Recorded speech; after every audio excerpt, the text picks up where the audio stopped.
வணக்கம் உறவுகளே, இது சேரமானின் உசாவல். இந்தியாவிலிருந்து ஒளிபரப்பாகின்ற தந்தி தொலைக்காட்சிக்கு ஜெகத் கஸ்பராஜ் அடிகளார் அண்மையிலே ஒரு செவி ஒன்றை வழங்கியிருக்கின்றார். அந்த செவியிலே அன்னையின் இருப்பு, எங்களுடைய தேசத்தின் முதல் மரியாதைக்குரிய பெண்மணி மதுவமி அக்காவின் இருப்பு மற்றும் எங்கள் தேசத்தின் புதல்வி மதிப்புக்குரிய மருத்துவர் துவாரகா பிரபாகரன் அவர்களுடைய இருப்பு தொடர்பாக சில தகவல்களையும், அதாவது அந்த தகவல்கள் உண்மையா பொய்யா என்பதை பற்றி தான் நாங்கள் இன்று பேச போகணும். சில தகவல்களையும் யுத்தத்தின் இறுதி நாட்களில் இந்தியாவூடாக அல்லது இந்தியாவின் தொடர்பில் தான் எடுத்த சில முயற்சிகள் பற்றியும் அவர் கூறியிருக்கின்றார். அவற்றை பற்றி இன்று நாங்கள் ஆராய இருக்கின்றோம். அதை பற்றி நாங்கள் பேசவும் ஒரு விடயத்தை இந்த இடத்திலே நான் பதிவு செய்ய விரும்புகின்றேன். அதாவது ஏனும் இப்போது என் கைவசம் நான் பரிசுத்த வேதாகமத்தை, அதாவது பைபிள், அதை கையில் வைத்துக் கொண்டுதான் இதை பேசப் போகின்றேன். நான் ஒரு கிறிஸ்தவன் கிடையாது, ஆனால் என்னிடம் இது இருக்கின்றது, நான் இதை படித்திருக்கின்றேன். அருட்தந்தை ஜெகத் கஸ்பராஜ் அவர்கள் ஒரு கத்தோலிக்க துறவி என்பவர் பொய் பேசக்கூடாது, அவர்கள் தூய்மையானவர்களாக இருக்க வேண்டும். பரிசுத்த வேதாகமத்தின் பழைய ஏற்பாட்டின் 9வது கட்டளை சொல்கின்றது, பொய் சாட்சி கூறக்கூடாது, பொய் கூறக்கூடாது என்று. அதுபோல் பரிசுத்த வேதாகமத்தின் தொடக்கத்திலேயே சொல்லப்படுகின்ற முதலாவது பாவம் பொய், பொய்யுரைப்பது தான் முதலாவது. அதாவது ஈடன், கார்டன் ஆஃப் ஈடன் என்று சொல்லப்படுகிற ஏதேன் தோட்டத்தில் ஆதாமுவால் அல்லது அடமணி அவர்களுக்கு சாத்தான் செய்த முதலாவது செய்ததே பொய் சொன்னதுதான் செய்த பாவம். அப்ப முதலாவது பாவமே பைபிள் அல்லது பரிசுத்த வேதாகமத்தில் உள்ள முதலாவது பாவமே பொய். அப்படியான ஒரு பொய்யை கூறாத ஒருவர் தான் ஒரு கத்தோலிக்க, ஒரு கிறிஸ்தவ துறவியாக இருக்க முடியும். உண்மையிலேயே ஜெகத் கஸ்பராஜ் அடிகளார் அவர்கள் கூறியது உண்மையா பொய்யா என்பதை பற்றி நாங்கள் ஆராயும் பொழுது இன்னொரு விடயத்தை நாம் குறிப்பிட வேண்டும். பரிசுத்த வேதாகமம் சொல்கின்றது சாத்தான் தான் பொய்யின் அடையாளம் என்று, பொய்யின் பிதாமகன் என்று சொல்கின்றது. அப்ப சாத்தானின் வழியை பின்பற்றுவதுதான் பொய்யை கூறுவார். அந்த வகையிலே நீங்கள் சிந்திக்க வேண்டும். குறிப்பாக ஜெகத் கஸ்பராஜ் அடிகளார் இது பற்றி நிச்சயமாக சிந்திக்க வேண்டும். தனது செவியிலே ஆரம்பத்திலே அவர் ஒரு விடயத்தை குறிப்பிடுகின்றார். என்னவென்றால், தமிழக தேசிய தலைவர் உயிரோடு இல்லை என்று சொல்கின்றார். தேசிய தலைவருடைய இருப்பு பற்றி நான் ஏற்கனவே பகிரங்கமாக தெரிவித்திருக்கின்றேன். அது தொடர்பான பதிவுகளை நீங்கள் என்னுடைய முன்னைய பதிவுகளில் பார்க்கலாம். எனவே அது பற்றிய தெளிவுபடுத்தல்களை திரும்ப திரும்ப நான் சொல்ல வேண்டிய தேவை கிடையாது. ஆனால் ஜெகத் கஸ்பராஜ் அவர்கள் ஒரு விடயத்தை கூறியிருக்கின்றார். அதாவது தேசிய தலைவர் போன்ற ஒருவரை, ஒரு டம்மி என்று சொல்லியிருக்கார், டம்மி ஒருவரை முன்னிறுத்த போகின்றார்களாம். இது அறிந்துதான் தான் அவருடைய இருப்பை, அவர் இல்லை என்பதை அறிவிப்பதற்காக தந்தி தொலைக்காட்சியில் தோன்றியிருப்பதாக சொல்லியிருக்கின்றார். நீங்களே யோசிச்சு பாருங்கள். இப்ப அண்ணன் நிறைய நாள் வார போலியானால் அண்ணன் இருந்து வந்தால் அதை மக்கள் புரிந்து கொள்வார்கள். என்னன்னு சொன்னா அண்ணே தெரிய மக்களுக்கு. அப்ப அண்ணன் இருக்கிறார் என்ற வகையில அண்ணன் வரும்போது மக்கள் என்ன செய்வார்கள், அதை அடையாளம் கண்டுகொள்றார். சரி, ஒரு போலியானவர் ஒருவர் வருகிறார் என்று வைப்போம். போலியானவர் வந்தால் அன்னே தெரிந்தவர்கள் அவரை சந்திக்க முற்பட மாட்டார்களா, கதைக்க முற்பட மாட்டார்கள். சரி, அவர்களை தான் விடுவோம். இந்த ராஜதந்திரிகள் என்று இருக்கின்றார்கள், வெளிநாடு உதாரணமாக எரிக் சுல்ஹைம் போன்றவர்கள், இவர்களுக்கு எல்லாம் அண்ணே நன்றாக தெரியும். அல்லது கண்காணிப்பு குழுவை சேர்ந்த பழைய இருக்கிறார்கள், இந்தியாவில் கூட அமைச்சர்கள் மட்டத்தில் கூட இப்போது கூட உயிரோடு இருக்கின்றார்கள், அன்னே தெரிந்தவர்கள், பழகியவர்கள். இப்ப நாளைக்கு அண்ணன் மாதிரி ஒரு டம்மி, ஒரு போலியானவர்கள் வந்துட்டாருன்னு சொன்னால் எப்படி இவர்களோடெல்லாம் அவர் கையாள்வது? ஏன் இந்திய ராணுவ அதிகாரிகள் கூட இருக்கின்றார்கள், பல தளபதிகள் இருக்கின்றார்கள், அன்னையோடு பலாளியில் சந்தித்தவர்கள் என்றெல்லாம் இருக்கின்றார்கள். இப்படியான நிலையிலே இது ஒரு அபத்தமான, ஒரு சிறுபிள்ளைத்தனமான கருத்தை தான் இந்த ஜெகத் கஸ்பராஜ் அடிகளார் அவர்கள் தெரிவித்திருக்கின்றார். என்றால் அண்ணன் வரும்போது அவர் வருவார், அண்ணன் அறி யாரும் போட்டியாக வர முடியாது. எனவே இப்படியான ஒரு கருத்தை இவர் ஏன் தெரிவித்தார்கள் ஒரு கேள்வி இருக்கின்றது. சரி, அதை நாங்கள் ஒரு பக்கம் புறந்தள்ளிவிட்டு அடுத்த விடயங்களுக்கு வருவோம். சரி, கஸ்பராஜ் அடிகளார் சொல்கின்றார், எங்களுடைய முதன் மரியாதைக்குரிய பெண்மணி மதுவதனி அக்காவை அண்ணன் வந்து தண்டகையால சுட்டுக் கொண்டுட்டார். அவ மதுவதனி அக்கா உயிரோடு இருக்கிறான்னு சொல்லி அவாவினுடைய சொந்த சகோதரி அருணாபெரியம்மா பகிரங்கமாக ஒரு தடவை அல்ல 2 தடவை 3 தடவைகள் சொல்லியிருக்கின்றார். தான் நேரில் சந்தித்தேன் என்று கூட சொல்லியிருக்கின்றார், உரையாடி இருக்கிறேன். அப்படி இருக்கும் போது இவர் எப்படி இப்படி ஒரு பொய்யை அவிழ்த்து விட முடியும்? அதை அந்த தந்தி தொலைக்காட்சியினுடைய ஊடகவியலாளரை கேட்கின்றார். அதற்கு அவர் சொல்கின்றார், எகத்தில் இருந்த சில போராளிகள் சொன்ன தகவலின் அடிப்படையில் தான் தான் அதை வந்து சொல்வதாக. சரி, அப்ப தான் அதைத்தான் ஏற்றுக்கொள்கிறேன், இதை பற்றி தான் ஏற்றுக்கொள்ள இல்லைன்னு சொல்றாரு. அப்ப இதுல இருந்து வடிவாக விளங்குது உங்களுக்கு. அது ஒருவர் உயிரோடு இருக்கின்றார் என்று சொல்லும்போது, சொந்த ரத்த உறவினர் இருக்கிறார் என்று சொல்லும் போது, யாரோ அனாமதை ஒருவரை குறிப்பிட்டு ஜெகத் கஸ்பராஜ் கூறுவது உண்மையா பொய்யா நீங்களே தீர்மானித்துக் கொள்ளுங்கள். அப்படித்தான் அவர் சொல்வது உண்மை என்ற ஒரு கதைக்கு வைத்துக் கொள்வோம். கஸ்பராஜ் அவர்கள் சொல்வது போல் அண்ணன் வந்து மதுவதனி அக்காவை சுட்டுக் கொண்டுட்டார் என்று வச்சுக்கொள்வோம், ஒரு கதைக்கு வச்சுக்கொள்வோம். மதுவதனி அக்கா இதனுடைய இறப்பு தொடர்பாக ஸ்ரீலங்கா அரசாங்கமும் கேபியும் பல செய்திகளை தெரிவித்திருக்கின்றார்கள். அதாவது அண்மை காலமாக ஒரு படம் ஒன்றுலாவே தெரிஞ்சது, உங்களுக்கு தெரியும், இந்த துவாரக எதிர்ப்பு சதிக்குழு அந்த படத்தை தான் காண்பித்தது. இதுதான் மதுவதனி அக்காவுடைய படம் உண்டு. சரி, அதுதான் அவனுடைய படம் உண்டு ஒரு கதைக்கு. அதுல சுட்டு கொல்லப்பட்ட தடயம் எதுவும் இருக்கு. அதாவது அண்ணன் சுட்டு கொண்டிருப்பார், சுட்டு கொண்டுட்டு அந்த உடலை வந்து இவர்கள் கைப்பற்ற விட்டுருப்பாரா, தான் சுட்டு கொண்டவர் விட்டுருப்பாரா, யோசிச்சு பாருங்க. அப்போ ஒன்றில் கஸ்பராஜ் போய் சொல்ல வேணும், அல்லது அவர்கள் போய் சொல்ல வேணும், அல்ல 2 பேரும் போய் சொல்ல வேணும். அப்ப இதை நீங்க வடிவாக விளங்கிக் கொள்ள வேண்டிய விஷயம் என்னன்னு சொன்னால், துவாரக எதிர்ப்பு சதிக்குழுவில் இருப்பவர்களுக்கே தாங்கள் என்ன பொய்யை பேசுகின்றோம் என்றே தெரியும். அதாவது ஒரு படத்தை காண்பித்து இவ்வளவு காலமா சொல்லி வந்தார்கள், இதுதான் மதுவதனி அக்காவுடைய உடல் என்று. அந்த உடல் ஒரு ஒரு பொதுமகன் ஒருவருடைய ஒரு உடலை காண்பித்து சொல்லிக் கொண்டு வருகிறார். இவர் சொல்கிறார் அண்ணன் சுட்டுக் கொண்டவர் என்று சொன்னா, அந்த உடலுக்கு என்ன நடந்திருக்குன்னு நீங்களே கற்பனை செய்து பாருங்க வந்து. அப்ப இதுல இருந்தே உங்களுக்கு விளங்குது கஸ்பராஜ் அவர்கள் சொல்வதிலே வந்து உண்மை இல்லை. ஆனால் இந்த இடத்திலே இன்னொரு ஆதாரத்தை நான் உங்களுக்கு காண்பிக்க போகிறேன். கேபி என்ன சொன்னவர், கேபி வந்து ஒரு செவி ஒன்றை சில ஆண்டுகளுக்கு முன்னால் வழங்கி இருந்தார். அந்த செவியிலே கேபி சொன்னார், மதுவதனி அக்கா மே மாதம் 14ஆம் தேதி ஸ்ரீலங்கா ராணுவத்தினுடைய எறிகணை வீச்சிலே கொல்லப்பட்டு விட்டார். சரிதானே வந்து. அப்ப இவர் சொல்கிறார் அரசாங்கம் ஒரு உடலை காட்டுது, அரசாங்கம் காட்டியதாக இவர்கள் சொல்லிக் கொண்டு தெரிகிறார்கள் சதிக்குழு. இவர் சொல்கிறார் அண்ணன் வந்து சுட்டான்னு சொல்லி. கேபி சொல்கிறார் 14ஆம் தேதி செல்லடியில வந்து மதுவதனி அக்கா இறந்து விட்டார். உங்களுக்கு ஆதாரம் வேண்டுமா? இப்போது நான் உங்களுக்கு காண்பிக்கின்றேன், இதோ பாருங்க. இப்ப நீங்கள் பார்த்து கொண்டிருப்பது வந்து த நியூ இந்தியன் எக்ஸ்பிரஸ். இது ஒரு இந்திய ஊடகம். இந்த ஊடகத்தில் நீங்க பாத்தீங்க என்றால் 2012ஆம் ஆண்டு இது வந்து அவங்க ஆன்லைன் கிட்டத்தட்ட 14 ஆண்டுகளுக்கு முன்னர் 12 ஆண்டுகளுக்கு முன்னர் மன்னிக்கவும் வெளிவந்த ஒரு செய்தி, தலைப்பு செய்தி. அது வந்து காஸ்ட்ரோ நடிகவன் அபோர்டட் பிரபாகரன் ரெஸ்கியூ என்று சொல்லி எழுதப்பட்ட இது. அதுல என்ன சொல்லுதுன்னு சொன்னால், the detained international funds manager of the LTTE Kumaran Padmanathan alias KP has said Castro Nadiyapan, his successors in the organization, the international setup, aborted his daring plan to rescue Tiger Chief Velapillai Prabhakaran and his family in the final stages of Ilambo 4. அதாவது 4ஆம் இளப்போர் இறுதிக்கட்டங்களிலே அன்னையனுடையதையும் அவருடைய அன்னையும் அவருடைய குடும்பத்தையும் பாதுகாப்பாக வெளியேற்றுவதற்கு தான் எடுத்த முயற்சி காஸ்ட்ரோ நடிகவன் போன்றவர்களால் மற்றும் அவர்களுடைய சேர்ந்தவர்களால் முறியடிக்கப்பட்டதாக அல்லது தோற்கடிக்கப்பட்டதாக கேபி சொல்லியிருக்கார். அதுல கேபி ஒரு விஷயத்தை சொல்கிறார். அதாவது அவர் கொடுத்த பேட்டி வந்து ஒரு கொழும்பு ஊடகத்தை கொடுத்ததான் அவர்கள் போட்டிருக்கின்றார்கள்.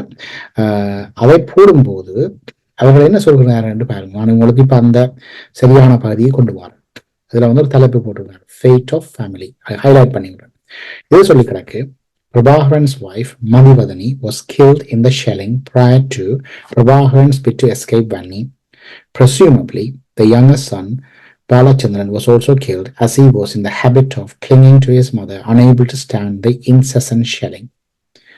அப்ப இவர் சொல்கிறார்கள் இந்த அதாவது ஒரு ஷெல்லிங்கில் தான், அதாவது ரிகனை வீச்சில் தான் மதுவனியக்கார் வந்திருக்கிறார் இவர் சொல்லுவோம். இந்த பத்திரிகையிலே கேபி சொன்ன இது வந்திருக்குது. அதில் இன்னொரு விடயத்தை நான் உங்களுக்கு கோல்டு காட்ட வேண்டும். இவர்கள் சொல்கிறார்கள், டோட்டர் Dwarka and Charles and son Charles Anthony who volunteered to join the movement as fighters both died fighting. Dwaraka was killed on May 14. அப்ப நீங்க இதை பாத்தீங்கன்னு சொன்னால் இதே கருத்தை தான் கிட்டத்தட்ட தங்கச்சி தொடர்பாக வந்து கஸ்பராஜ் சொல்லியிருக்கிறார். அப்ப கேபி சொன்ன கருத்தை தான் இவர் சொல்லியிருக்காரு. ஆனால் ஒரு வித்தியாசம், கேபி 12 வருஷத்துக்கு ஒரு பொய்யை சொன்னார். மதுவனியக்காவை வந்து ஒரு செல்லடியில இருந்துட்டாண்டு. இப்ப இவர் சொல்கிறார், செல்லடியில வைக்கல அண்ணன் வந்து தன்னுடைய துணைவியார வந்து சுட்டு கொண்டு போட்டார் என்று சொல்லி இவர் சொல்கிறார். அப்ப இப்ப நீங்க சொல்லுங்க, ஜெகத் கஸ்பராஜ் அடிகளார் சொல்வது பொய்யா மெய்யா? நான் திரும்பவும் சொல்கிறேன் ஃபாதர், பொய் சொல்வது உங்களுக்கு தெரியும். இதோ என்னோட பைபிள் இருக்கின்றது, உங்களுக்கு தேவையானால் அனுப்பி வைக்கின்றேன், தொடர்பு கொள்ளுங்கள். இலவசமாக அனுப்பிவிடலாம், கொஞ்சம் செலவாகும், பெரிய புத்தகம் பக்கம் பக்கமாக இருக்கின்றது. இதோ பைபிளுடைய பகுதிகள். எனவே உங்களுக்கு படிக்க விருப்பம் என்றால் எடுத்து படிங்க ஃபாதர். நீங்கள் போதனை செய்கின்றீர்கள். பொய் சொல்வது சாத்தானின் வேலை, அந்த வேலையை நீங்க செய்யக்கூடாது. ஏனென்று சொன்னால் உங்களுக்கு தெரியாது. மதுவனியக்காக்கு அவ இருக்கிறான்னு அவர் சகோதரி சொல்லும் பொழுது நீங்கள் போய் சொல்லக்கூடாது. செல்லடியில் அவர் வந்து கேபி சொல்றார், நீங்க சொல்றீங்க வந்து அண்ணன் சுட்டான்னு சொல்லி கிட்டத்தட்ட கேபி சொன்ன கதைகளை தான் நீங்கள் இப்ப சொல்லி கொண்டு வாரீங்க. அந்த வகையில நீங்கள் இப்படி போய் சொல்வது உங்களுக்குத்தான் கூடாது ஃபாதர். ஏனென்றால் சாத்தான் தான் போய் சொல்றேன்னு சொன்னால் சாத்தானின் ஒரு பிரதிநிதியாகத்தான் உங்களை பரிசுத்த வேதாகமம் கருத போகின்றது. சாத்தான் எங்கே இருப்பார்? நரகத்தில் இருப்பார். அப்ப நீங்கள் எங்கே விடல போகின்றீர்கள் இப்படியான ஒரு பொய்யை சொன்னால் ஃபாதர்? இது வந்து ஒரு விடயம். அடுத்ததாக அடுத்த விடயத்துக்கு நாங்கள் வருவோம். ஜெகத் கஸ்பராஜ் அடிகளார் சொன்ன இன்னொரு விடயத்துக்கு வருவோம். இந்த அடிகளார் சொல்கிறார், என்னுடைய தங்கச்சி துவாரகா உயிரோட இல்லை என்று சொல்லியும் 14ஆம் தேதியே அவ இறந்து விட்டான்னு சொல்றாரு. அதாவது இது நான் இப்ப உங்களுக்கு காட்டிய அந்த செய்தியிலே கேபி சொல்லி இருக்கின்றார். இது என்ன விடயம் என்று சொன்னால், அந்த நீங்க தந்தி தொலைக்காட்சியில் அவர் கொடுத்த அந்த செவியை பார்த்தீர்கள் என்றால் அதிலே வந்து கஸ்பராஜ் அடிகளார் சொல்கிறார், ஓயாத அலைகள் எதிர்ச்சமரில் தங்கச்சி துவாரகாவுக்கு இன்டெஸ்டைன் பாதி டேமேஜ் ஆயிடுது. அதாவது குடல் பாதி சிதவடைந்து விட்டதாம். அதனால அவர் இறந்து விட்டாராம். சரி, ஓயாத அலைகள் எதிர்ச்சமரல் நீங்கள் வேண்டும் என்று சொன்னால் அந்த தந்தி செவியில 7வது நிமிஷத்துல இருந்து நீங்க கேட்டுப்பாரு. நான் இதை போட விருப்பம், ஆனா போட்டா இவங்க என்ன செய்வாங்கன்னு சொன்னா உடனே வந்து காப்பிரைட் ஒன்று வந்து இதுல வந்து ஒரு கம்ப்ளைண்ட் ஒன்று போட்டு இந்த வீடியோவை எடுக்கிறதுக்கு முயற்சி செய்வாங்க. ரெண்டபடியால் நான் அதை உங்களுக்கு போடலாம். நீங்க தந்தி தொலைக்காட்சியில ஜெகத் கஸ்பராஜ் அவர்கள் கொடுத்த சபையில 7வது நிமிஷத்திலிருந்து பாருங்க சொல்கிறார். சரி, ஓயாத அலைகள் எதிர்ச்சமரில் குடல் சிதைந்து பாதிக்கு மேல குடல் சிதைந்து துவாரகா இறந்து விட்டார். இப்படி எத்தனை பேர் எத்தனை கதையோட வர போறீங்க? சரி, விஷயத்துக்கு வருவோம். ஓயாதரைகள் எப்ப நடந்தது? ஓயாதரைகள் நடந்தது 1996ஆம் ஆண்டு ஆடி மாதம். ஓயாதரைகள் ஒன்று நடந்தது. முல்லைத்தீவு முகாம் தகர்ப்பு. தங்கச்சிக்கு எத்தனை வயசு? 10 வயசு. 10 வயசுல ஓயாதரைகள் எதிர்ச்சமர்ல தங்கச்சி பங்கு பற்றி அதுல காயமடைந்து 96ஆம் ஆண்டு. சரி, ஓகே, ஓயாதரைகள் ஒன்று இல்லை, 2 சொல்லுவோம். ஓயாதரைகள் 2 எப்ப நடந்தது? 98ஆம் ஆண்டு புரட்டாசி மாதம். சரிதானே? கிளிநொச்சிய நான் அந்த நேரத்துல வந்து ஈழமில்லத்தில் பத்திரிகை செய்திகள் வந்து ஆங்கிலத்திலும் தமிழிலும் வெளிவந்த போது அந்த செய்தி அறிக்கை வேலை திட்டங்களில் ஈடுபட்ட என்ற வகையில சொல்கிறேன், நினைவுலத்தை கொண்டு சொல்கின்றேன். 98ஆம் ஆண்டு மாங்குளத்தை வந்து இராணுவம் பிடிக்குது. இயக்கம் கிளிநொச்சியை பிடிச்சு கிளிநொச்சியில இருந்து அடிச்சு கொண்டு போய் எங்க வரையும் கொண்டு ஆமியை விடுது? பரந்தன் கெமிக்கல் ஃபேக்டரி வரையும் விடுது. உங்களுக்கு சந்தேகம் என்று சொன்னால் பழைய ஆர்கைவ்ஸ் எடுத்து பாருங்க. சிறுதானே வந்து அப்ப 98ஆம் ஆண்டு தான் ஓயாதரைகள் 2 நடந்தது. 98ஆம் ஆண்டு தங்கச்சிக்கு எத்தனை வயசு? 12 வயசு. 12 வயசுல தங்கச்சி சரி, ஓகே, விடுவோம். 98 வேண்டாம், ஓயாதரைகள் 3 சொல்லுவோம். 3 நடந்தது 99 நவம்பர் மாசம். அதாவது வன்னி, அது மூன்று மூன்று நாலு கட்டமாக நடந்தது. மூன்று கட்டமாக தான் எனக்கு ஞாபகம் இருக்குது. ஓராறுகள் மூன்றுடைய முதலாவது கட்டம் வன்னி. அப்ப தங்கச்சிக்கு எத்தனை வயசு? 99ஆம் ஆண்டு 13 வயசு. சரி, முதல் கட்டம் பன்னி, இரண்டாவது கட்டம் ஆனரவு, மூன்றாவது கட்டம் தரங்குளத்தில இருந்து அப்படியே யாழ்ப்பாணம் நோக்கி போன நடவடிக்கை. யாழ்ப்பாணம் போன நடவடிக்கை வந்து 2000ஆம் ஆண்டு ஜூன் மாசம் ஒரு கட்டத்தோட முடிவுக்கு வருது. ஜூன் மாசம் சொன்னா தங்கச்சிக்கு வந்து எத்தனை வயசு? 14 வயசு. அப்ப 14 வயசுல தங்கச்சி எது நடந்ததான். சரி, அதுதான் வேண்டாம். 2000ஆம் ஆண்டு புரட்டாதி மாதம் நினைக்கிறேன், போராதர்கள் 4 நடந்தது. 4வது நடவடிக்கை 1, 2, 3 முடிஞ்சு, அதான் 3 கட்டங்கள் நடந்து நினைக்கிறேன். அதனுடைய 4வது கட்டம் புரட்டாதி மாதம் நடைபெற்றது. அது வந்து முகமாலையில் ஒரு கொஞ்ச தூரம் முன்னோக்கி ஒரு நடவடிக்கை. அந்த கட்டம் வந்து அது முடிவுக்கு வந்துட்டு. அப்ப 14 வயசுல தங்கச்சி இறந்துட்டான்னு சொன்னா, தங்கச்சியை போய் கண்டு வந்த அவன் பெரியம்மா எல்லாம் வேற கண்டுட்டு வந்தவர். கஸ்பராஜ் அடிகளாரே, நீங்கள் பொய்யை கொஞ்சம் அளவாக சொல்ல வேண்டும். பொய் சொல்வதே பரிசுத்த வேதாகமத்தின்படி மிக பெரும் பாவம். சரிதானே கஸ்பராஜ் அடிகளாரே? ஆனால் நீங்கள் என்ன செய்கிறீர்கள்? மிக பெரும் படுபாதக பொய்யை இங்கே தங்கச்சி சொல்வாக சொல்கிறீர்கள். சரி, அந்த பொய்யை விடுவோம், அடுத்த பொய்க்கு வருவோம். இந்த கஸ்பராஜ் அடிகளார் சொல்கிறார், 14ஆம் தேதி அண்ணன் சொன்னவராம் 2 பிள்ளைகளையும் நாங்கள் பறி கொடுத்துட்டேன். 2 பிள்ளைகள் என்று சொன்னால் அவரே சொல்கிறார், பாலச்சந்திரன் அதுல அந்த உயிரோடான் இருந்தவர் என்று. சரி, ஓகே, பாலச்சந்திரன் உயிரோடு என்று சொன்னால் ஒரு கதைக்கு நீங்க சொல்ற மாதிரி தங்கச்சியும் இல்லைன்னு சொன்னால், சார்ல்ஸ் அண்ணனையும் வந்து தம்பி சார்ல்ஸ் அண்ணனையும் அன்றைக்கு 14ஆம் தேதி பிரிச்சாவடைஞ்சிருக்கணும். அப்படித்தானே ஃபாதர்? உண்மைதானே ஃபாதர்? சரி, இப்ப நான் உங்களுக்கு உறவுகளே நிரூபிக்க போகிறேன். சார்ல்ஸ் அண்ணனி அவர்கள் எப்போது வீரச்சாவடைந்தார் அல்லது எப்போது வீரச்சாவடைந்தார் என்று ஸ்ரீலங்கா அரசாங்கம் அறிவித்தது. இப்ப நான் உங்களுக்கு காண்பிக்க போறேன். அதாவது அதுக்கு முதல்ல நான் ஒரு விடயத்தை சொல்றேன். அந்த நேரத்தில் நான் ஒரு செய்தியாளர், கொழும்பிலே எங்களுடைய செய்தியாளர் ஒருவர் இருந்தார். கொழும்பில் அவர் இலங்கை முழுக்க கவனிச்சு கொண்டார். இப்ப கனடாவில் இருக்கிறார், இளமாறன் நாகராஜா. அவர் எனக்கு செய்திகளை தொடர்ந்து அனுப்பி கொண்டார். 18ஆம் தேதி காலம், மே மாதம் 18ஆம் தேதி காலம் அவர் அனுப்பின போன் மெசேஜ் இப்போ என்கிட்ட இருக்குது. போன் அப்படியே என்கிட்ட இருக்கு, பழைய நோக்கியா போன் இப்பவும் இருக்கு. அதுல வந்து அவரோட டெக்ஸ்ட் மெசேஜஸ் என்கிட்ட இருக்கு. அதுல சார்ல்ஸ் அண்ணனி அவர்களுடைய வித்துடலை கைப்பற்றியதாக ஸ்ரீலங்கா அரசாங்கம் 18ஆம் தேதி அறிவிக்குது. எப்ப நடந்த சண்டையில கொல்லப்பட்டதாக அறிவிக்குது? முதல் நாள் இரவு 17ஆம் தேதி நடந்த சமரிலே அவர் கொல்லப்பட்டதாக அறிவிக்குது. இதுக்கு உங்களுக்கு ஆதாரம் வேணும்னு சொன்னா நான் அந்த போனை தூக்கி காட்ட முடியாது, என்னது பழைய வேர்ஷன். ஆனால் உங்களுக்கு ஸ்ரீலங்கா ராணுவம் என்ன சொன்னது என்பதை இப்பொழுது உங்களுக்கு காண்பிக்கிறேன். இதோ பாருங்கள். சரி, இதோ பாருங்கள் உறவுகளை, உங்களுக்கு நான் இப்போது காண்பிக்கிறேன். இது வந்து ஸ்ரீலங்கா ராணுவத்தினுடைய அதிகாரபூர்வ இணையம் army.lk. சரிதானே? இது வந்து ஆர்கைவ்ஸ். இதிலே அவர்கள் தெளிவாக சொல்கின்றார்கள், Charles Anthony, Pulithevan, Nadesan and AMP Ramesh confirm killed. சரி, ஃபிளாஷ் என்று ஒரு போட்டிருக்கிறார்கள். Mullaitivu Prabhakaran son Charles Anthony, head of LTTP Secretariat, S. Pulithavan, head of LTT Political Wing and former LTT Police Chief P. Nadesan and head of LTT Special Military Wing Ramesh have been killed during Sunday's clashes in the final battle for liberation of Tamil people, military intelligence confirmed a few minutes ago. அப்ப இது Sunday என்று சொன்னா 17ஆம் தேதி. 17ஆம் தேதி தான் தம்பி Charles அண்ணனி அவர்கள் வீரச்சாவடைந்தார் என்று சொல்லி ஸ்ரீலங்கா அரசாங்கமே அறிவித்திருக்கின்றது. ஆனால் இந்த ஜெகத் கஸ்பர் அடிகளார் என்ன சொல்கின்றார்? தம்பி சார்ல்ஸ் அண்ணனி 14ஆம் தேதியே வீரச்சாவடைஞ்சிட்டார். ஃபாதர், பொய் சொல்லக்கூடாது. பொய் சொல்றது சாத்தானின் வேலை.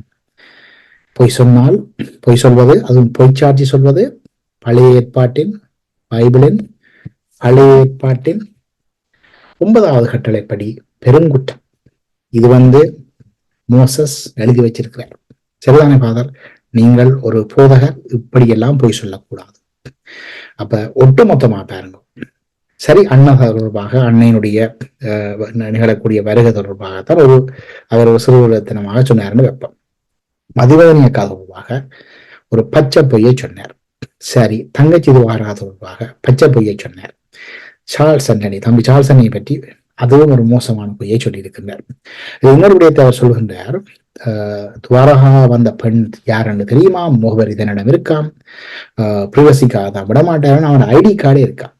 ஐடி கார்டே எடுக்கிறாரோ நீங்க இருக்கிறீங்களேன்னு சொன்னால் போய் அந்த பொம்பளையை கொண்டு வாங்குவோம். நீங்கள் யாரை சொல்றீங்கன்னு எங்களுக்கு எல்லாம் தெரியும். அதெல்லாம் பிழைச்சி போச்சுன்னு தெரிஞ்சு உங்களுக்கு வழக்கு போடலாம்ன்ற பயத்துல அந்த பொம்பளை வழக்கு போட்டு இங்க ஒரு பொம்பளை ஓடி ஒழிச்சு தெரியுறான், அது மாதிரி உங்களுக்கு வழக்கு வந்துடும் பயத்துல நீங்க ஒன்றும் கதைக்கிறீங்க இல்லை. ஆனால் அது வேற. இப்ப பிரச்சனை அது இல்லை. இப்படி ஒரு பச்சை பொய்யா, ஒரு மிக மோசமான பொய்யா ஃபாதர் நீங்கள் சொன்னால் அதற்கு உங்களுக்கு தேவனின் ராஜ்யத்தில் நிச்சயமாக இடம் கிடைக்காது. நீங்கள் எங்கே போய் உழலப் போகின்றீர்கள் என்பது உங்களுக்கே தெரியும். சரி, அடுத்ததாக இந்த ஃபாதர் இன்னொரு விடயத்தை சொல்லியிருக்கிறார். அதாவது அவர் சொல்கின்ற அந்த அதாவது அவர் ஒரு காலத்தில் எங்களுக்காக உண்மைகளை பேசி வந்த ஒரு மனிதன், அதனை நான் மறக்கவில்லை. ஜேசு குரு காலம், அதுக்கு பின் வந்த காலம் அப்படின்னு சொல்லி அவர் நிறைய நல்ல விடயங்களை செய்திருக்கிறார், நல்ல சம்பவங்களாம் நடந்திருக்கு. ஆனால் இன்று இப்படி ஒரு பொய்யை அவர் பேசிக் கொண்டிருக்கின்றார். அதிலும் குறிப்பாக சொல்கின்றார், இந்தியா இயக்கத்திட்ட ஒரு கோரிக்கை ஒன்று முன் வச்சதான். எப்படின்னு சொன்னால், ஆயுதங்களை ஒப்படைப்பதற்கான விருப்பத்தை தெரிவித்தால் போர் நிறுத்தம் ஒன்றை கொண்டு வரலாம் என்று தெரிவித்ததாம். அதாவது அனந்தபுரம் என்ற இடத்துல தை மாசம் ஒரு 2009 ஒரு சண்டை நடந்ததாம். அந்த சண்டையில 70 தளபதிகள் இயக்கத்துல கொல்லப்பட்டார்களாம். அதன் பின்னர் தான் அந்த இது முன்வைக்கப்பட்டது. 70 தளபதி மாதிரி இயக்கத்துல இருந்தேன்னு சொன்னார். ஒரு தளபதி என்றால் ஒரு குறைஞ்சபட்சம் ஒரு லெப்டினன்ட் கர்னல் ரேங்க்ல இருக்கவனும், ஒரு பட்டாலியன் கமாண்டர். 70 தளபதி மாதிரி இருந்தேன் சொன்னார். ஒரு பட்டாலியன் 750 இருந்து 500 வரையும் பெறும். அப்ப 500 பேர் குறைஞ்சபட்சமா எத்தனை ஆயிரம் போராளிகள் அந்த 70 தளபதிகள் நீங்க கொல்லப்பட்டு நீங்க சொன்னா பிறகு உயிரோட இருந்திருக்க வேணும். எத்தனை பேர் கொண்ட படையணிகள் இருந்திருக்க வேணும் அந்த நேரத்துல. ஒரு கதைக்கிறத சரியா கதைக்கணும் ஃபாதர். சும்மா வாயில எல்லாம் கேட்கக்கூடாது. சரி, ஓகே, அதான் விடுவோம். இதை சொல்கிறார், தன்னை இந்தியா அணுகியிருக்கலாம், நான் அதை மறக்கவில்லை. ஒரு போர் நிறுத்தம் கொண்டு வர்றதுக்கு கேட்டார்களாம். அப்ப தான் என்ன செய்தாராம், லண்டனுக்கு தொடர்பு கொண்டார். லண்டன்ல யார் தொடர்பு கொண்டார்? கேபி நாட்கள் நீண்ட காலமாக லண்டனில் அவரோட தொடர்பில் இருக்கிறார்கள் என்பது எங்களுக்கு முதலே தெரியும். ஏன்னா அந்த இளையராஜாண்ட இசையில இவர் ஒரு திருவாசகத்தை கொண்டு வர ஒரு முயற்சி எடுத்த போது அதற்கு அவர்களால் இந்திய சேர்த்து கொடுத்தார்கள் என்பது உங்களுக்கு தெரிந்தபடியும் தான். எனவே அவர்களை தொடர்பு கொண்டு இவர் எதுவும் கதைத்து விட்டு சொன்னாரோ தெரியாது. சரி, அவர் சொன்னார். அப்ப தானுடன் நடேசன்னைக்கு தொடர்பு தானே கிடைக்குதான், லண்டனுக்கு போய் லண்டனுக்கால வருதான் தொடர்பு. அப்ப நடேசன் என்ன தனக்கு சொன்னாராம், நீங்களே ஃபாதர், எங்களுக்கு நேரங்கள் இல்லை, நீங்களே ஃபாதர் ஒரு டிராஃப்ட் ஒன்றை தயாரிங்க. அப்ப தானும் தன்னோட அந்த அலுவலகத்தை வச்சு ஒரு டிராஃப்ட் ஒன்றை தயாரிக்கிறார். அப்படின்னு சொன்னால், தமிழ் மக்கள் ஏற்றுக்கொள்ளக்கூடிய ஒரு தீர்வை இந்தியாவின் அரசமையோடு ஸ்ரீலங்காவும் ஏற்றுக்கொண்டு முன்வைக்கும் போது ஆயுதங்களை ஒப்படைக்கிறதுக்கு இயக்கம் தயாராக இருக்கும் என்று தான் ஒரு இதை தயாரிச்சதாக சொல்கிறேன். இது அதாவது நடேசன் சொல்லி தான் தயாரித்தாலும் அப்புறம் என்ன நடந்தது அந்த ஊடகவியலாளர்களுக்கு இவர் சொல்கிறார், அது நடேசன் ஏற்றுக்கொண்டார். ஆனால் பிறகு நடேசன் எல்லாம் தன்னுடைய தொடர்பு எல்லாம் மூடப்பட்டான்னு சொன்னால் நிச்சயமாக மூடியிருப்பார்கள் தானே. நீங்கள் இப்படி ஒரு திட்டத்தை கொடுத்தால் இயக்கம் எப்படி உங்களை ஏற்றுக்கொள்ளும்? அதாவது உங்களோட கதைச்சிருக்கலாம், அது வேற. ஆனால் இது இயக்கத்தின் கொள்கையே இல்லையே. சரி, நான் நீங்கள் கேட்கலாம், இது என்ன இயக்கத்தின் நிலைப்பாடு என்ன உங்களுக்கு ஒரு சந்தேகம் இருந்தால் ஒரு உதாரணம் ஒன்றை காண்பிக்க போகிறேன். அதாவது தேசத்தின் குரல் பாலா அண்ணன் சண்டை பத்திரிகைக்கு ஒரு செவி ஒன்றை வழங்கியிருந்தார், 2 செவிகளை வழங்கியிருந்தார். அதில் ஆயுத கலவை பற்றி 2 இடங்களில் பேசப்பட்டது, பல இடங்களில் சொல்லியிருக்கின்றார். அது எழுத்து வடிவில் இருக்குது. அதை இப்ப நான் உங்களுக்கு காண்பிக்க போறேன். அதுல இயக்கத்தின் நிலப்பாடு என்ன என்பதை காண்பித்து விட்டு நாங்கள் மேற்கொண்டு பேசுவோம். இப்ப நீங்கள் இதுல பார்த்து கொண்டிருக்கிறது பாலா அண்ணன் சண்டை லீடர் பத்திரிகைக்கு வழங்கிய ஒரு செவி ஒன்றுதான். அந்த செவியில அதுல ஒரு முக்கியமான விடயத்தை பாலா அண்ணன் கூறியிருந்தார். அதாவது இது எப்ப கொடுத்த பேட்டி என்று சொன்னால் 2003 நவம்பர் மாதம் மூன்றாம் தேதி 2002 ஆண்டு நவம்பர் மாதம் 2 இன்டர்வியூ பை சண்டே லீடர். இது லசந்த விக்ரமதுங்க தான் இந்த செவ்வியை கண்டிருக்க வேணும் நினைக்கின்றேன். இந்த செவ்வியில தான் பாலாண்ண இயக்கத்தினுடைய நிலைப்பாடு சம்பந்தமாக தெளிவாக சொல்லியிருக்கின்றார். அதாவது ஆயுதக்களைவு போன்ற விடயங்கள், இயக்கத்தினுடைய படைகள் என்ன நடக்கும், ஒரு சமாதானம், ஒரு அரசியல் தீர்வு வந்தால் என்ன நடக்கும் என்பது சம்பந்தமாக அவர் ஒரு தெளிவான விளக்கத்தை கொடுக்கின்றார். அந்த விளக்கம் என்னவென்றால், இதுல பாத்தீங்கன்னு சொன்னால் கேள்வி LTT leaders in the North and East have been in a state of perpetual war for the last 20 years. How are they adapting to the new ground situation of a relative peace for a prolonged period? அதாவது போராளிகள் இதிலே 20 வருடமாக ஈடுபட்டவர்கள் எவ்வாறு சமாதானத்தில் பங்கு பெற்றுகிறார் என்று அவர் கேட்டபோது அவர் சொல்கிறார் பதில். அந்த பதில் நான் உங்களுக்கு அதை ஆங்கிலத்தில் வாசித்து விட்டு விளக்கத்தையும் சொல்கின்றேன். அவர் சொல்கிறார், we have a military structure that is confined, கொஞ்சம் பெருசாக்குறேன் பாருங்க, to the barracks.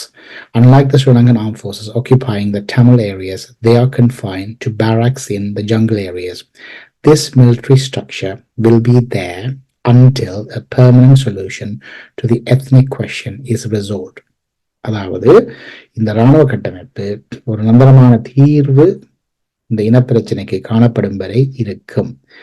Even after that, we have to think of arranging a security system for the Tamil people in a federal or system or regional autonomy. அதாவது இதற்கு பின்னரும் தமிழ் மக்களுக்கான ஒரு பாதுகாப்பு பொறிமுறை ஒன்றை, அது சமஷ்டி முறையாக இருக்கலாம் அல்லது வேறு ஏதாவது ஒரு மாநில சுயாட்சி முறையாக இருக்கலாம், ஆனால் பாதுகாப்பு பொறிமுறை, அது வெறும் காவல்துறை இல்லை, இராணுவ பொறிமுறை. அதாவது சொல்றார், therefore this military force will be there to protect life and interest of our people. அதாவது இந்த இராணுவ கட்டமைப்பு, இந்த படை, ஆயுதப்படை எங்களுடைய மக்களுடைய நலன்களையும் உயிர்களையும் காப்பதற்காக அதன் பின்னரும் இருக்கும்.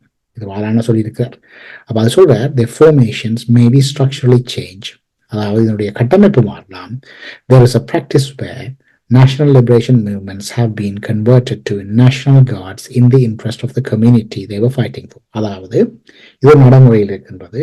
ஒரு விடுதலை போராட்டம் நடைபெற்ற காலத்திலே விடுதலை போராட்டத்தை முன்னெடுத்த போராளிகள் என்ன செய்வார்கள் என்றால், தேசத்தின் காவலர்களாக, அதாவது தேசிய காவல் படையாக அவர்கள், அதாவது ஒரு காவல்துறையில் தேசத்தின் நேஷனல் கார்ட்ஸ் என்று சொல்வது. அப்ப இது போலீஸ் இல்லை. அப்ப these matters can be discussed later on, but we are not a threat to the Sinhalese in any way. அப்ப இயக்கத்தின் நிலைப்பாடு ஆயுதங்களை தொடர்பாக என்ன நிலைப்பாடு என்பதை பாலாண்ணே 2002 ஆண்டு தெளிவாக சொல்கிறார். எந்த ஒரு அரசியல் தீர்வாக இருந்தாலும் அது ஹமீதுக்கு சொல்லியிருக்கிறார், அதுக்கு பிறகு சொல்லியிருக்கார். இதுல கஸ்பராஜ் அவர்கள் இப்படியான ஒரு கருத்தை தெரிவித்தால் அதை எப்படி இயக்கம் ஏற்றுக்கொள்ளும்? சரி, அதுல இருந்தே தெரியுது, இயக்கத்தாலேயே இவர் நிராகரிக்கப்பட்ட ஒருவராகத்தான் தை மாசம் இவர் சொல்வபடி இவர் ஒரு போர் நிறுத்தத்துக்கான முயற்சியை எடுத்தார் என்று சொன்னால், இவர் ஒரு வரவை தயாரித்தார் என்றால், இப்படி ஒரு வரவை அவர் தயாரித்திருந்தால், இயக்க மரபுக்கு முன்னான ஒரு வரவை இவர் தயாரித்திருந்தால், இயக்கம் இப்படி இவரை உள்வாங்கிக் கொள்ளும். அப்படியானவருக்கு எப்படி தெரியும் அந்த இயக்கத்தினுடைய வரலாறு எல்லாம்? சரி, அதுதான் வேண்டாம். இந்த கஸ்பராஜ் அவர்கள் சில பொய்களை சொல்லி, இன்னும் சில பொய்களை சில ஆண்டுகளுக்கு முன்னரும் கூறியிருக்கின்றார். அந்த பொய்களை இன்றைக்கு அந்த பொய்யை நான் இன்றைக்கு பேசித்தான் ஆக வேண்டும். என்னென்னு சொன்னால் அவர் பல பொய்களை சொல்கிறார். அவர் சொல்கின்றார் சொன்னா இந்தியா ஒரு முயற்சி எடுத்து சொல்கின்றார் நானே ஆனால் கிட்டத்தட்ட 14 வருஷத்துக்கு முதல் இவர் ஒரு கட்டுரை ஒன்றை நக்கீரன் எழுதியிருந்தார். அந்த கட்டுரை நான் தேடினா அந்த கட்டுரை கிடைக்கவில்லை. ஆனால் அதை மொழிபெயர்த்து, ஆங்கிலத்தை மொழிபெயர்த்து சில ஊடகங்களில் வெளியிட்டிருக்கின்றார்கள். அந்த மொழிபெயர்ப்பு எனக்கு கிடைத்திருக்கின்றது. அதை இப்பொழுது நான் உங்களுக்கு காண்பிக்க போகின்றேன். அங்கே இவர் என்ன சொன்னார் என்பதை பார்ப்போம். இப்ப நீங்கள் பார்க்கிறது ஒரு துப்பகி என்ற பெயர்ல இருக்கின்ற ஒரு ஆங்கில ஒரு பிளாக் உண்டு.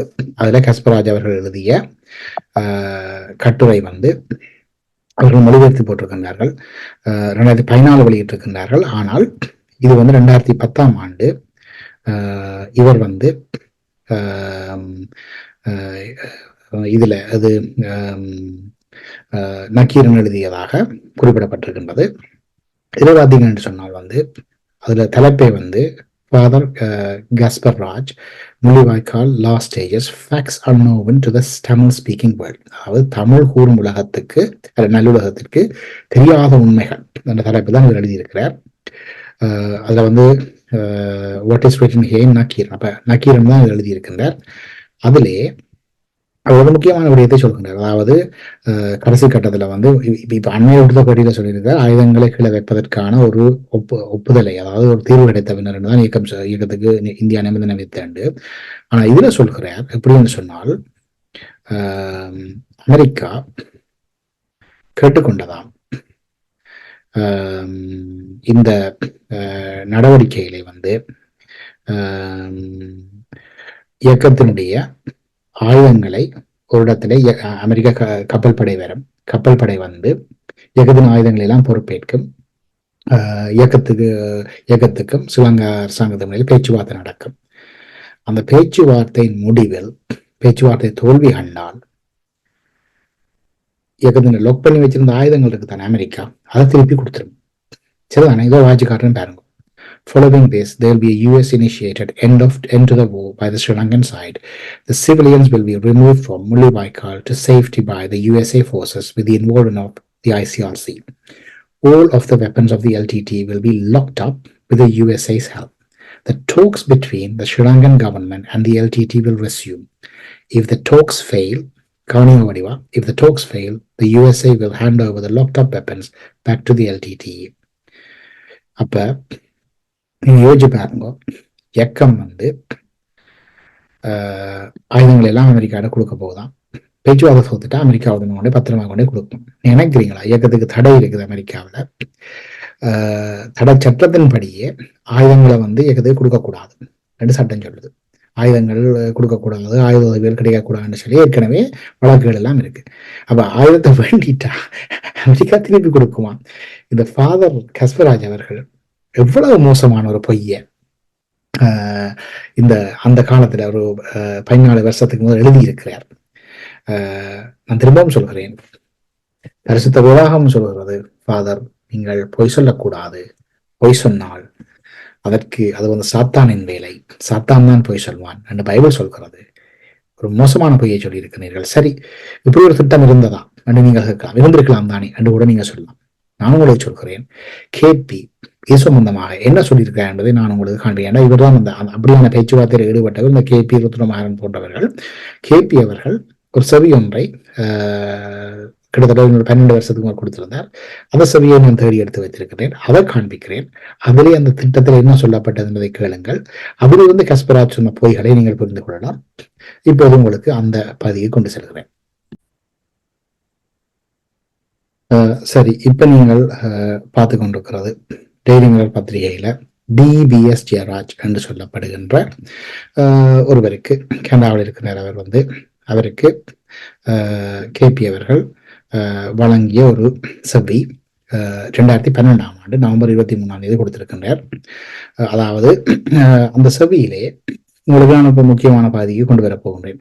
இதை பார்த்தீர்கள் என்று சொன்னால், தான் முதல் டோரோ ஹட்ரம் அவரோடு பேச்சுவார்த்தை நடத்தியதாகவும், அண்ணன் தன்னுடைய திட்டத்தை நிராகரித்ததாகவும் சொன்ன கேபி பிறகு தான் ஒரு திட்டத்தை தயாரித்ததாகவும் 16 பக்கத்தில் தயாரித்ததாகவும் சொல்கிறார். அதில் சொல்கிறார், இதுல பார்த்தீங்கன்னா தெரியும், இந்த கேள்வியிலே கேட்கப்பட்ட 16 பக்க ப்ரொபோசல். அந்த திட்டம் என்னவென்று சொன்னால் இவர் சொல்கிறார், by late March I had a tentative plan with international backing. அதாவது ஒரு காத்திரமான திட்டம் தன்னிடம் இருந்தது உலக ஆதரவோடு. சரிதானே என்று கேபி சொல்கிறார். The LTT was to lay down weapons by storing them in specific location. தெரிவு செய்யப்பட்ட சில இடங்களிலே இயக்கம் ஆயுதங்களை கீழே வைத்து அதை store பண்றதாம். The words used were lock off. That is, arms, particularly heavy weapons, were to be stored and locked off in specific places. சரி, அது யாரை கையளிக்கிறது? They were to be handed over to representative of the UN. UN பிரதிநிதிகளிடம் ஒப்படைக்கப்படுவான். Afterwards, there was to be a cessation of hostilities in which the people were to be kept in specific no-firing zones. பிறகு ஒரு மோதல் தவிர்த்து வேலையம் ஒன்று உருவாக்கப்படுமா, no fire Jones. அங்கே மக்கள் இருப்பார்களாம். அந்த நேரத்திலே மோதல்கள் நடக்காது. Negotiations were to be conducted between the government and LTT with Norwegian facilitation. இங்கதான் திட்டத்திலே இருக்கிற பிரச்சனையை வருது, கவனிச்சு பாருங்க. Tentatively, about 25 to 50 top leaders with their families were to be transported to a foreign country. ஒரு வெளிநாடு ஒன்றுக்கு இயக்கத்தினுடைய 25 50 வரையான உயர்மட்ட தலைவர்கள் குடும்பத்தோடு வெளிநாடு ஒன்றுக்கு தேவைப்பட்டால் நகர்த்தப்படுவார்களாம். The middle level leaders and cadres were to be detained, charged in courts, and given relatively minor sentences. The low level junior cadres were to be given general amnesty. Right? அதாவது மத்திய நிலையில் இருந்த போராளிகள் அல்லது தலைவர்கள் கைது செய்யப்பட்டு அவர்களுக்கு வழக்கு தொடரப்பட்டு சின்ன சின்ன தண்டனைகள் கொடுக்கப்படுமா. கீழ்மட்ட போராளிகள் எல்லோரும் பொது மன்னிப்புக்கு எடுத்து விடுதலை செய்யப்படுவார்கள். அப்ப இது அவருடைய திட்டமா. சரி, அவர் சொல்றார், the scheme was to be endorsed by West, including Norway, EU and USA. India was also kept informed. The Americans were ready to send their naval fleet in to do evacuation if necessary. அதாவது தான் இந்த திட்டத்தை முன்வைத்தாராம் என்று KP சொல்றார். அப்ப I wrote an outline of the plan and sent it to Pravan for approval in late March 2009. 2009 கடைசியில March கடைசியில தான் இந்த திட்டத்தை கொடுத்தாராம். தான் 16 பக்கத்துல திட்டத்தை அனுப்பினாராம். இயக்கத்திலிருந்து வந்த பதில், this is unacceptable, அதாவது இதை ஏற்றுக்கொள்ள முடியாது. சரிதானே? இன்னொன்று சொல்கிறார், what was worse was that he sent, அதாவது he என்றால் சொல்றது அன்னையை சொல்கிறார், a verbal message that if he saw any foreign ships they would be fired upon. இப்படி கேபி சொல்கிறார். அப்ப கேபி அண்ணா நிராகரிச்சதாக சொல்லப்படுகிற திட்டத்தை இந்த கஸ்பர் ஆச்சாரிகள், அது கேபி தண்ட வாயால சொன்ன இந்த திட்டத்தை கஸ்பர் ஆச்சாரிகள் சொல்கிறார். அந்த அப்புறம் நான் உங்களை வாட்சிக்கார் நான் ஒரு மணி திருப்பி நீங்க ரிவைண்ட் பண்ணி பாருங்க. அவர் சொல்கிறார், அமெரிக்கா எடுத்துக்கொள்ளுமா, பிறகு சண்டை வந்துட்டா திருப்பி கொடுத்துருமா. அப்ப யோசிச்சு பாருங்க, ஒரு கதைக்கு மத்திய நில போராளிகளை கைது செய்து சிறையில் அடைக்க போறார்கள். அப்ப மத்திய நில போராளிகளை கொண்டு இவர்கள் சிறையில் அடைத்து விட்டால், திரும்பவும் பேச்சுவார்த்தை தொடங்கினால் சிறையில் உடனே சொல்லாங்க, அரசாங்கம் அவ்வளவு விடுதலை செய்து ஓடி போய் சண்டை அப்படிங்கோ என்று சொல்லுமா. இந்த கஸ்பரா சொல்கிற பொய்யின்படி பார்த்தால் இப்படித்தான் நடந்திருக்கும். அதை விட 25-50 குடும்பங்கள் போராளிகள் மூத்த தலைவர்கள் எல்லாம் வெளிநாடு போயிருப்பார்கள். அவர்கள் எல்லாம் பத்திரமா திருப்பி கொண்டு வரதுக்கு உலகம் ஆன்சரை வழங்கி இருக்கும். பிறகு பொது மன்னிப்பு வழங்கப்பட்ட போராளிகளாம் நீங்கள் சண்டை பிடிக்கலாம் என்று சொல்லி சுலங்க அரசாங்கம் விட்டிருக்கும். இது ஒரு பைத்தியக்காரத்தனமான கதையை இந்த கஸ்பராச்சாரிகளால் சொல்லி இருக்கிறேன். இந்த பொய் அவர் சொல்கின்ற பொய்க்கு அளவே இல்லை. சரிதானே? இதுல இருந்தே நாங்கள் புரிந்து கொள்ளலாம் அவர் எவ்வளவு மிக மோசமான அப்பட்டமான பொய்யை பரப்பி வருகின்றார் என்பதை நீங்கள் புரிந்து விடலாம். இறுதியாக இந்த உசாவரை முடிக்கும் நான் கஸ்பராச்சாரியாருக்கு ஒரு செய்தியை தெரிவித்துக் கொள்ள விரும்புகிறேன். அதாவது பரிசுத்த வேதாகமம் யோவான் 8:44 சொல்கின்றது, சாத்தான் பொய்யனும் பொய்க்கு பிதாவுமா இருக்கிறபடியால் அவன் பொய் பேசும்போது தன் சொந்தத்தில் எடுத்து பேசுகிறான். திரும்பவும் சொல்கிறேன், சாத்தான் பொய்யனும் பொய்க்கு பிதாவுமாயிருக்கிறபடியால் அவன் பொய் பேசும்போது தன் சொந்தத்தில் எடுத்து பேசுகிறான். அப்ப இங்கேயே உங்களுக்கு புரிந்திருக்கும் இந்த ஜெகத் கஸ்பர் அடிகளார் எவ்வளவு பொய்களை கூறியிருக்கின்றார்.